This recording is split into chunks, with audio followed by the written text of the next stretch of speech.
Chicken liver fry ఎలా తయారు చేయాలో చూద్దాం. ఈ వీడియో మీకు నచ్చినట్లయితే ఒక లైక్ చేయండి. అలాగే మీ ఒపీనియన్‌ని కామెంట్ సెక్షన్‌లో తెలియజేయండి. స్టవ్ మీద పాన్ పెట్టుకొని 2 టేబుల్ స్పూన్ నూనె పోసుకోవాలి. నూనె వేడిన తర్వాత శుభ్రంగా కడుక్కున్న చికెన్ లివర్ ఏసుకొని, తర్వాత హాఫ్ టీ స్పూన్ పసుపు వేసుకొని, ఒకసారి బాగా మిక్స్ చేసుకొని, స్టవ్‌ని మీడియం ఫ్లేమ్‌లో పెట్టుకొని మధ్య మధ్యలో కలుపుతూ ఒక అరగంట పాటు ఉడికించుకోవాలి. చికెన్ లివర్‌ని ఇలా స్టవ్‌ని మీడియం ఫ్లేమ్‌లో పెట్టుకొని ఉడికించుకోవాలి. అప్పుడే లోపల వరకు కుక్ అయ్యి టేస్ట్ అనేది బావుంటుంది. స్మెల్ అనేది రాకుండా టేస్ట్ అనేది చాలా చాలా బావుంటుంది. ఒక 4, 5 నిమిషాల తర్వాత ఇలా వాటర్ అనేవి కొద్ది కొద్దిగా ఊరుతుంటాయి.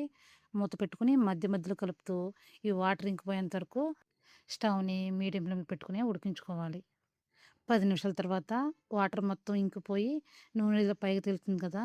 మరొక 4, 5 నిమిషాల పాటు నూనెలోనే వీటిని ఉడికించుకోవాలి. అప్పుడు టేస్ట్ బావుంటుంది. అలాగే స్మెల్ అనేది రాకుండా బావుంటుంది. తర్వాత పావు టీ స్పూన్ అల్లం పేస్ట్ ఏసుకొని, స్టవ్‌ని ఇప్పుడు సిమ్‌లో పెట్టుకొని, ఒకసారి బాగా మిక్స్ చేసుకొని, మూత పెట్టుకొని 2 నిమిషాల పాటు ఉడికించుకోవాలి. 2 నిమిషాల తర్వాత 1 టేబుల్ స్పూన్ కారం, హాఫ్ టీ స్పూన్ సాల్టు, ఉప్పు, కారం పీసులకి పట్టేట్లు బాగా కలుపుకోవాలి. ఇప్పుడు స్టవ్ అనేది సిమ్‌లోనే పెట్టుకోవాలి. తర్వాత half teaspoon garam masala, పావు టీ స్పూన్ ధనియాల పొడి, పావు టీ స్పూన్ చికెన్ మసాలా ఏసుకొని మరొకసారి బాగా మిక్స్ చేసుకోవాలి. మీకు గనక ఉప్పు, కారం తక్కువైనట్లయితే గనక మరి కొద్దిగా యాడ్ చేసుకోవచ్చు.